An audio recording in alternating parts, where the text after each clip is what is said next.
Depois de 2 guerras mundiais perdidas, sanções e imposições por parte dos vencedores, a Alemanha encontrava-se completamente destruída. A inflação estava em níveis absurdos, o desemprego elevadíssimo.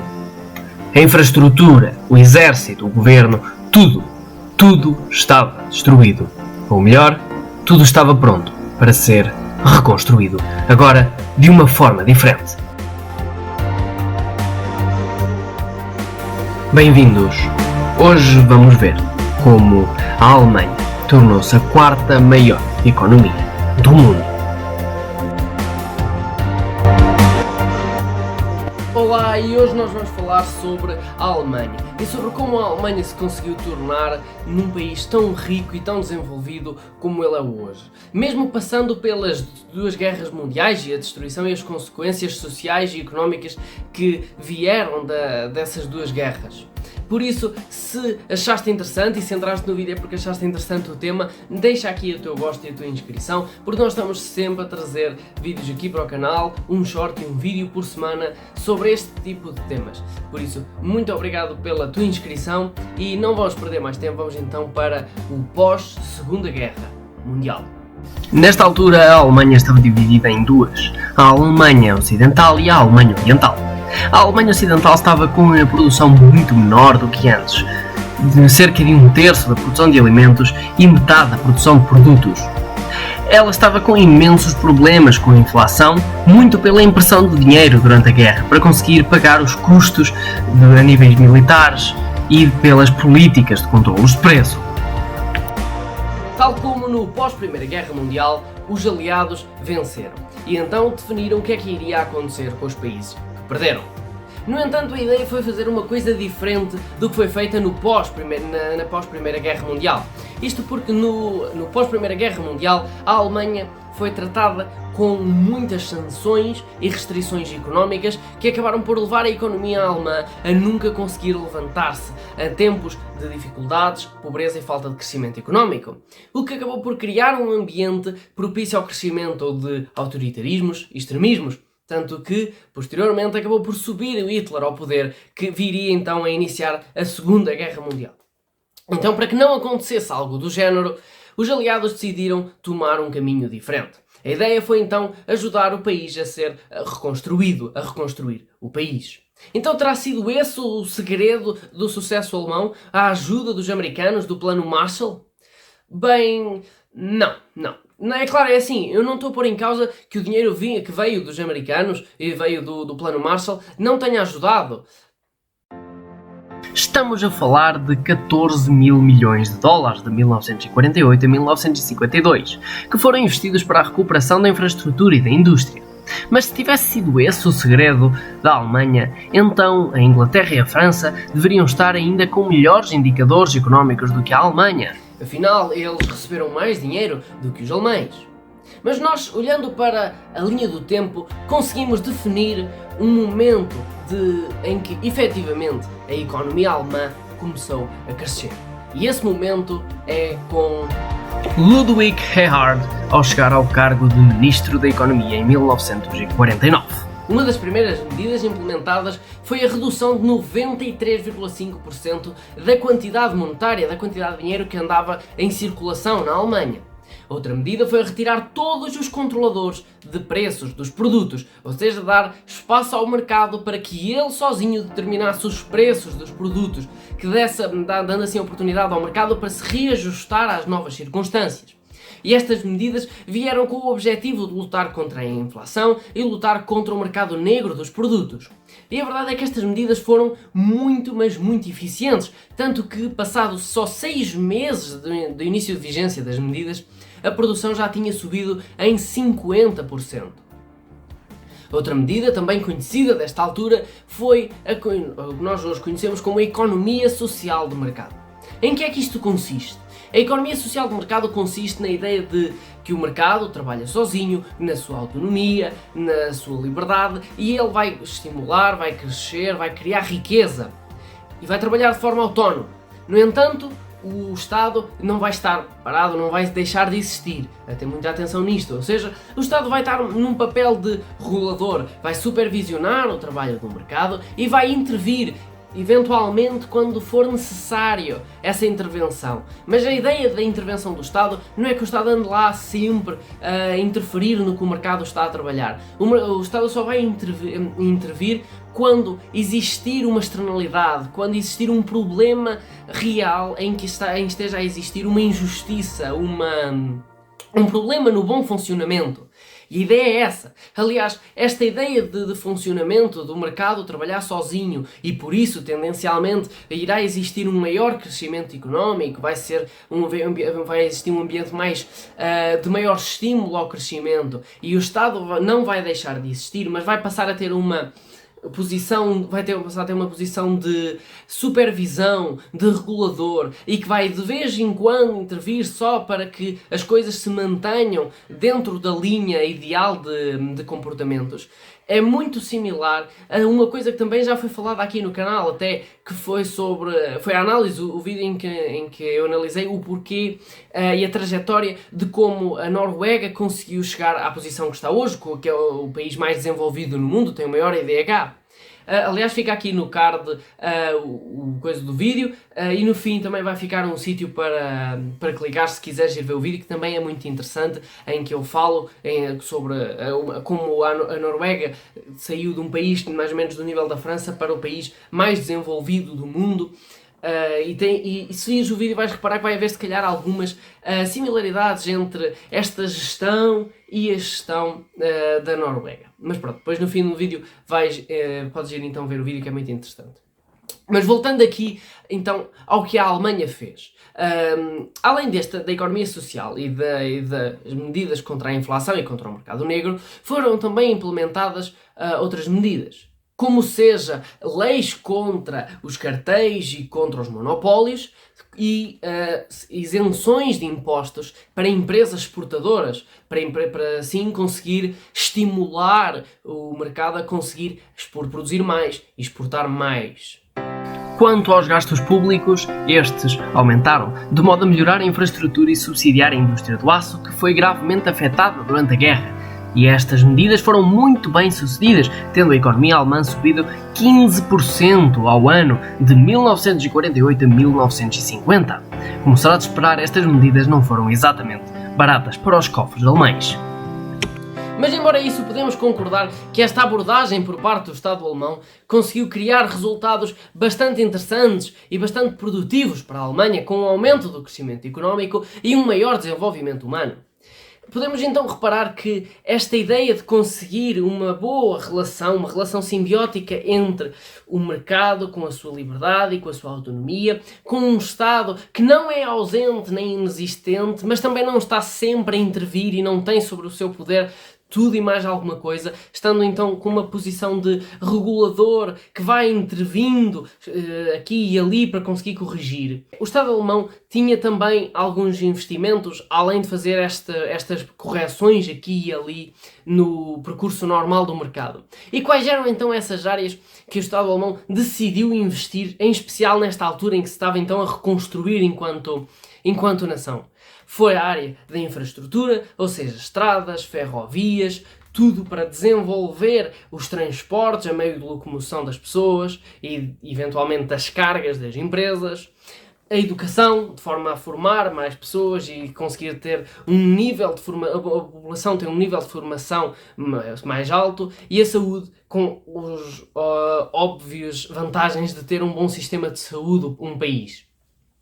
E estas são algumas das principais áreas que foram investidas e que no fundo são áreas que possibilitam às pessoas ter as ferramentas para que, a partir dessa formação dada em que o Estado fornece as possibilidades de qualquer pessoa, ou muito mais democratizada, a possibilidade de obter educação, de obter saúde, de conseguir locomover-se de forma mais fácil, seja a própria pessoa, sejam cargas, ou seja mercadoria das empresas, acabou por estimular muito mais o desenvolvimento das pessoas e das empresas do país. Mas, além de toda a administração interna e boa administração que existiu na altura, existiu ainda mais um fator externo à Alemanha que possibilitou uma aceleração, digamos assim, deste crescimento económico e desenvolvimento da Alemanha. Qual é que foi? A guerra nas Coreias. Porquê? A Alemanha, como nós já tínhamos dito, tem uma boa produção de aço. E tendo uma boa produção de aço, com o despoltar da guerra nas Coreias, este começou a ter uma procura muito maior. Então foi aqui a oportunidade da Alemanha conseguir aumentar a sua produção de aço e vendê-la e exportá-la para as Coreias. A Alemanha, produtora e nessa altura já parcialmente recuperada, aproveitou o aumento da procura para vender. O resultado foi a duplicação das exportações do país. Em 1952 foi fundada a Associação do Carvão e Aço, o que não acabaria por se tornar na tão conhecida e aclamada União Europeia.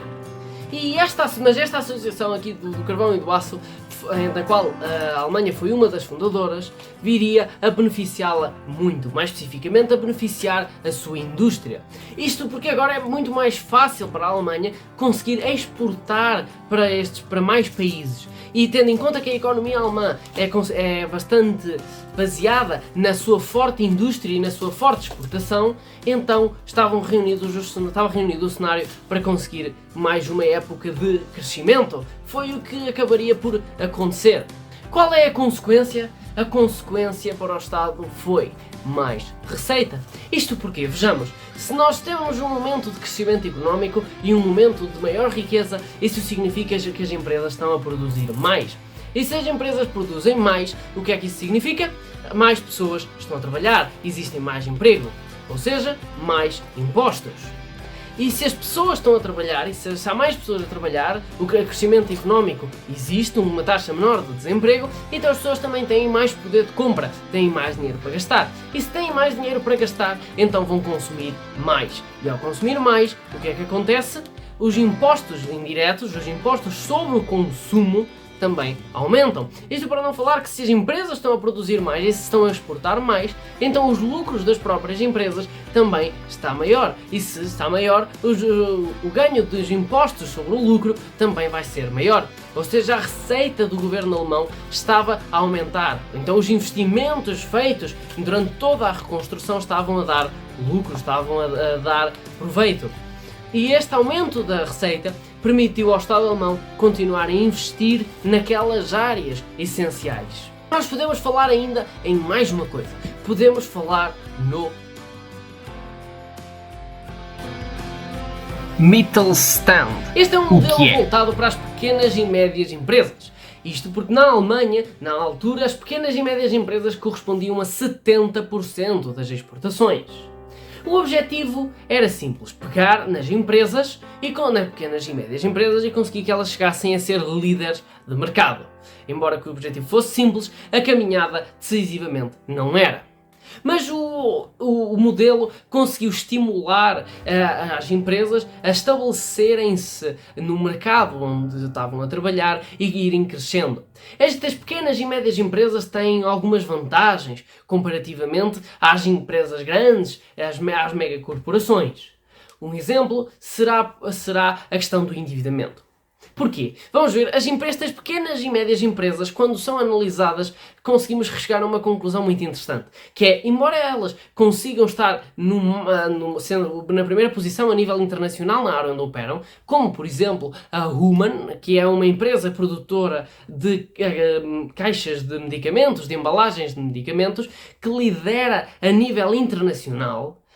E tal como esta, diversas outras empresas são empresas de médio porte na Alemanha, com algumas fábricas, e que conseguem estar neste nível sem necessitar de um nível de endividamento muito significativo. Algo que, por exemplo, já não acontece quando estamos a falar das grandes corporações, que utilizam muitas vezes altos níveis de endividamento para conseguir alavancar os seus negócios, como por exemplo em expansões. Esta acaba por ser uma vantagem deste modelo de conseguir estimular empresas de médio porte. Mas então, lá está, é esta vantagem que de ter pouco endividamento que conseguiu manter as empresas alemãs, ou melhor, conseguiu manter 90% das empresas alemãs ativas e não as levando à falência durante a crise de 2008. Outra vantagem, ou pelo menos é interessante referir que estas pequenas e médias empresas conseguem acabar a ter quadros societários muito inferiores aos quadros societários das grandes empresas e das empresas internacionais que têm milhares e milhares de sócios. Muitas destas empresas alemãs de médio porte que lideram a nível internacional na área onde operam são empresas com quadros societários muito pequenos, ou seja, quase sempre empresas familiares. O que faz com que a concentração de riqueza acabe por ficar na Alemanha e no país e nas famílias alemãs.